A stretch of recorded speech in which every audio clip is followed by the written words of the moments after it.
अऊज़ु बिल्लाहि मिनश्शैतानिर्रजीम बिस्मिल्लाहिर्रहमानिर्रहीम. Good morning, dear cadets. Assalamu alaikum. Dear cadets, I am your physics teacher from Margala Cadet College, Company Bar, Murray. Welcome to online education, and this is our lecture number 3. Dear cadets, इससे पहले हम लोग chapter number 1 को 2 topics को study कर चुके थे. आज हमारा जो कंसर्न है वो टॉपिक नंबर 3 पर है, जो कि फ़िज़िकल क्वांटिटीज़ से रिलेटेड है. ठीक है, फ़िज़िकल क्वांटिटीज़ क्या होती हैं ये हमने इसके इंट्रोडक्शन के अंदर भी पढ़ा था, लेकिन यहाँ मैं आपको फर्दर थोड़ा सा मज़ीद बता देता हूँ कि फ़िज़िकल क्वांटिटीज़ वो कह रहा है कि all measurable quantities are called physical quantities, यानी कि वो क्वांटिटीज़ जिनको हम मेजर कर सकते हैं, नाप सकते हैं, उनको हम क्या बोल सकते हैं, फ़िज़िकल क्वांटिटीज़. फॉर एग्जांपल जैसे कि लेंथ है, लेंथ को मेजर किया जा सकता है. मैस है, मैस को मेजर किया जा सकता है. टाइम है, टाइम को मेजर किया जा सकता है. ठीक है, तो ये हमारे पास कौन सी क्वांटिटीज़ कहलाती हैं, फिजिकल क्वांटिटीज़ कहलाती हैं. ठीक है, अच्छा, उसके बाद देखा जाए तो फिजिकल क्वांटिटीज़ की आगे से 2 टाइप्स हैं. ठीक है, कौन कौन सी, base quantities and derived quantities. तो सबसे पहले हम चलते हैं बेस. बेस चूँकि बुनियाद से ज़ाहिर हो रहा है. ठीक है, तो हम देखते हैं कि बुनियादी कौन सी चीज़ें हैं. ठीक है, और बेस क्वांटिटीज़ वो क्वांटिटीज़ कहलाती हैं. Base quantities are the quantities on the basis of which other quantities are derived. यानी कि देखें, अब एक बुनियाद है, बुनियाद बनी होगी तो इसके ऊपर हम लोग कोई भी इमारत तामीर कर सकते हैं, लेकिन अगर बेस ही नहीं होगी तो क्या इसके ऊपर कोई इमारत तामीर की जा सकती है? नहीं, कभी भी नहीं ऐसा होता. ठीक है, तो इसका मतलब क्या है कि बेस क्वांटिटीज़ से मिलकर बहुत सारी चीज़ें बनाई जा सकती हैं, बहुत सारी डिराइव्ड क्वांटिटीज़ बनाई जा सकती हैं. ठीक है, तो जैसे कि फॉर एग्जांपल यहाँ पे बता दिया गया, लेंथ है, टाइम, मैस है, टाइम है, इलेक्ट्रिक करंट है, टेम्परेचर है, इंटेंसिटी ऑफ लाइट है और अमाउंट ऑफ सब्सटेंस. ये बेसिक कुछ 7 है हमारे पास. बेस क्वांटिटीज़ हैं कुछ 7 ना. तो आगे फर्दर मज़ीद भी इनको मतलब इनका यूनिट क्या है, लेंथ का यूनिट क्या है, मैस का यूनिट क्या है, टाइम का यूनिट क्या है, ये हम डिटेल में डिस्कस करेंगे आगे. ठीक है,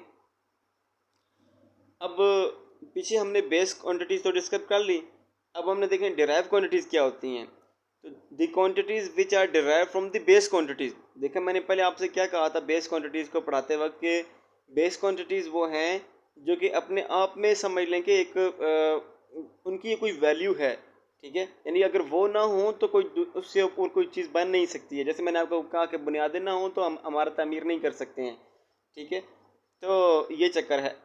लेकिन अगर बेसिस अगर वो मौजूद हो, बेस बनी हुई हो, तो हमारा तो तमीर की जा सकती है ना. तो यहाँ पे डिराइव क्वांटिटीज़ वो क्वांटिटीज़ हैं, वो कह रहे हैं कि जो कि डिराइव हो सकें बेस से ही डिराइव्ड हो सकें. सपोज जैसे कि स्पीड है, स्पीड, अब ये डिराइव क्वांटिटीज़ है, कैसे डिराइव्ड है? डिराइव का मतलब डिराइव हुई है बेस से. अब बेस में स्पीड का फार्मूला क्या है, डी बाई टी. डी क्या है, डिस्टेंस, जिसको लेंथ में मेजर कर सकते हैं, वो भी एक क्या बेस क्वांटिटी थी.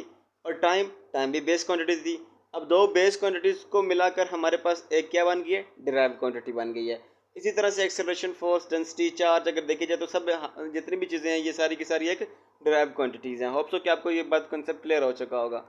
अब हम आगे चलते हैं ज़रा. तो देखिए, ये जो एक कॉन्सेप्ट था कि मतलब इसका यूनिट ये है, उसका यूनिट वो है, तो एक इंटरनेशनल सिस्टम ऑफ यूनिट्स, ये बेसिकली एक कॉन्फ्रेंस हुई थी, 11th general conference on weight and measurement. ठीक है, हेल्ड ये पेरिस के अंदर हुई थी. और कब हुई थी, 1960 के अंदर, 1960 के अंदर ये एक मीटिंग हुई थी, कॉन्फ्रेंस हुई थी, जिसके अंदर ये तय पाया था कि हर एक चीज़ का, हर एक क्वांटिटी का कुछ ना कुछ स्टैंडर्ड यूनिट होना चाहिए.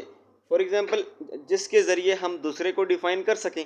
फॉर एग्जांपल अगर देखा जाए, एक तराजू है, तराजू के अंदर हम एक साइड पे कुछ ना कुछ रखते हैं, तभी हम उसके कंपैरिजन में मालूम कर पाते हैं कि हमारी ये चीज़ कितनी है. ठीक है, जैसे अगर इस एक साइड पे तराजू के 1 किलो का वो रख दो, आप पत्थर रख दो. ठीक है, और दूसरी तरफ आपने गोभी तोलनी है, कोई ऐसी सब्जी तोलनी है, या कोई चीनी है, कुछ भी ऐसी चीज़ है, तो आप इजीली उसको मेजर कर पाओगे. अगर ये 1 केजी का स्टैंडर्ड ना होता हमारे पास, सपोज ये केजी जो है, ये मैथ्स का जो यूनिट है केजी, अगर ये केजी एक स्टैंडर्ड ना होता, ठीक है, तो हमें क्या पता चलता कि हम उसको क्या कहते हैं कि चीनी कितनी दे दो. ठीक है, या कितनी गोभी दे दो, उसे क्या कहते, नहीं पता. ठीक है, सबसे पहले तो एक स्टैंडर्ड रखा गया है, उसके मुताबिक हम कहते हैं कि यार ये चीज़ इतनी है तो ये इतनी ले लो. ठीक हो गया। तो ये एक 11th जनरल कॉन्फ्रेंस थी जो कि कब आई थी, पेरिस के अंदर हुई थी, और ये 1960 के अंदर हुई थी, जिसके ज़रिए ये बात तय पाई थी कि हर एक चीज़ का एक ख़ास स्टैंडर्ड यूनिट होना चाहिए। तो फिर हमने बहुत सारी चीज़ों के हम स्टैंडर्ड यूनिट रख लिए, जैसे कि हम मैथ्स का केजी है, ठीक है, लेंथ का मीटर है, इस तरह बहुत सारी चीज़ों के हमने हर एक क्वांटिटी के अपना अपना एक उसको यूनिट दे दिया, ठीक है। अच्छा, अब जैसे मैंने कहा कि अब हर एक को यूनिट्स के नाम से डोनेट कर दिया गया है, तो अब देखेंगे बेस क्वांटिटीज़ और डिराइव क्वांटिटीज़ का ये एक टेबल बना दिया गया है, ठीक है। बेस क्वांटिटीज़ ये लेंथ है, लेंथ को एल से डोनेट करते हैं, लेकिन इसका यूनिट क्या है, मीटर, ये एक स्टैंडर्ड है, ठीक है। ये जो 11th जनरल कॉन्फ्रेंस हुई थी उसी के अंदर ये डिसाइड किया गया था कि ये फ़लाँ फ़लाँ चीज़ें हैं, इनके ये यूनिट्स हैं, ठीक है। तो अब मैस है, मैस किलोग्राम है, टाइम क्या सेकंड है, ठीक है, और टेम्परेचर है इसका केल्विन है, इलेक्ट्रिक करंट है इसका एम्पेयर है। तो ये बेस क्वांटिटीज़ के यूनिट्स बता दिए गए थे। अब यहाँ पर मैं बेस और डिराइव क्वांटिटीज़ को भी डिस्क्राइब करूँगा और इसके यूनिट्स को भी, जैसे मैंने आपको बताया। वॉल्यूम का जो स्टैंडर्ड यूनिट है वो मीटर क्यूब है। डेंसिटी का जो स्टैंडर्ड यूनिट है वो केजी पर मीटर क्यूब है, ठीक है। इसके अलावा वेलोसिटी क्या है, मीटर पर सेकेंड। इसके अलावा फोर्स है न्यूटन, एक्सेलरेशन क्या है, मीटर पर सेकंड स्क्वायर। अच्छा, अब ये जो डिराइव्ड हमने कहा था कि डिराइव्ड बेस क्वांटिटी देखिए खुद में एक मतलब वो वैल्यू है, लेंथ है, इसकी अपना एक वैल्यू है जिसका यूनिट है स्टैंडर्ड मीटर, ठीक है। अब ये किसी चीज़ से डिराइव तो नहीं हुआ, लेकिन अगर देखा जाए, हम वॉल्यूम को देखा जाए, लेंथ का यूनिट क्या है, मीटर, यानी कि एक दफ़ा लेंथ होगी तो वो मीटर कहलाएगा। तो अब वॉल्यूम क्या है, वॉल्यूम कब बनता है, जब length multiply by length multiply by length, जब 3 दफ़ा लेंथ को मल्टीप्लाई करेंगे तो हमारे पास वॉल्यूम बनेगा। तो एक दफ़ा लेंथ थी तो उसका यूनिट क्या है, मीटर था। अब 3 दफ़ा लेंथ को मल्टीप्लाई करेंगे तो उसका क्या आ जाएगा, मीटर क्यूब आ जाएगा, जो कि वॉल्यूम के बराबर होगा। होप सो कि आपको अच्छे से भी ये बात क्लियर हो चुकी होगी कि ये डिराइव क्वांटिटीज़ जो है वो बेस क्वांटिटीज से कैसे डिराइव्ड हुई हैं, ठीक है। This is all about today's lecture. All of you are directed to revise this topic by listening this lecture again and again. Also rewrite it on your notebooks. Thank you. Allah Hafiz.